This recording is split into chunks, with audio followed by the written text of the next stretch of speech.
ପୂର୍ବତନ ମନ୍ତ୍ରୀ ତ ବହୁତ ଜଣ ଅଛନ୍ତି ମୁଁ ପୂର୍ବତନ ମନ୍ତ୍ରୀ ବୋଲି ଯଦି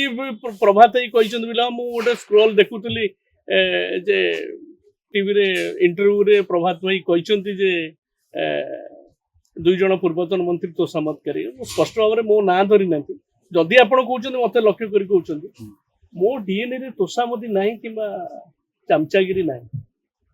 ସେ ଭଲ ଭାବରେ ଜାଣିଛନ୍ତି ମୋ ବାପାଙ୍କୁ ଜାଣିଛନ୍ତି ମତେ ଜାଣିଛନ୍ତି ମୋର ତାଙ୍କ ପ୍ରତି ପ୍ରଭାତ ଭାଇଙ୍କ ପ୍ରତି ବହୁତ ସମ୍ମାନ ଅଛି ସେ ଦୀର୍ଘ ଦିନରୁ ବିଜୁ ଜନତା ଦଳରେ ବିଜୁଙ୍କ ସହିତ ନବୀନଙ୍କ ସହିତ ରହିଛନ୍ତି ତେଣୁ ମୋର ତାଙ୍କ ବିଷୟରେ କିଛି ଆଲୋଚନା କରୁନି କିନ୍ତୁ ସେ ଜାଣି ରଖିବା ଉଚିତ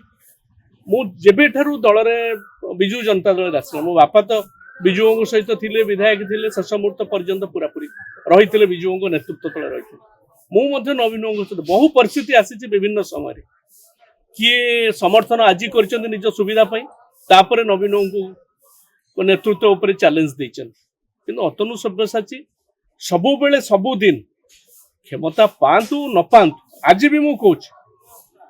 ଆଜି କୌଣସି ଦାୟିତ୍ୱ ଏ ଦଳରେ ନ ମିଳିଲେ ମଧ୍ୟ ଅତନୁ ସବ୍ୟସାଚୀ ନବୀନ ବାବୁଙ୍କ ସହିତ ଥିବ ନବୀନ ବାବୁ ଯେତେ ଦିନ ରାଜନୀତିରେ ଅଛନ୍ତି ସ୍ପଷ୍ଟ ଭାବରେ କହୁଛି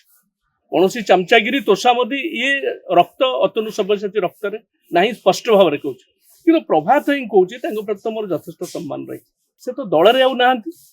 ପ୍ରଭାତ ତ୍ରିପାଠୀ ବିଜୁ ଜନତା ଦଳରେ ନାହାନ୍ତି ସେ ତ ନିଜେ ବି ସ୍ୱୀକାର କରିଛନ୍ତି ମୁଁ ଦଳରେ ନାହିଁ ମେମ୍ବର ହେଇନାହାନ୍ତି ଦଳରେ ନାହାନ୍ତି ତେଣୁ ଆମ ବିଜୁ ଜନତା ଦଳର ଆଭ୍ୟନ୍ତରୀଣ ଇଏ ପାଇଁ ସେ ଏତେ ବ୍ୟସ୍ତ କାହିଁକି